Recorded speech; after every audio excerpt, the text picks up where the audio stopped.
Assalomu alaykum. Bugungi ma'lumotlarim bizlarga juda ham ko'p yillar davomida hali xizmat qilish kerak bo'lgan, oyoqlarimiz uchun kerakli bo'lgan uhudiviy kremlar haqida bo'ladi. Bizda ko'pchilik biladi, Faberlic kompaniyasida ekspert seriyasida shunaqa oyoq uchun maxsus har xil turli kremlarimiz bor.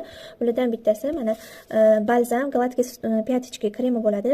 Bu oldin faqat mana bunaqa kichkina ko'rinishda chiqardi. Hozir yaqindan boshlab juda ham ko'p talablarga binoan mana bunaqa juda ham katta ko'rinishda ham ishlab chiqarilyapti.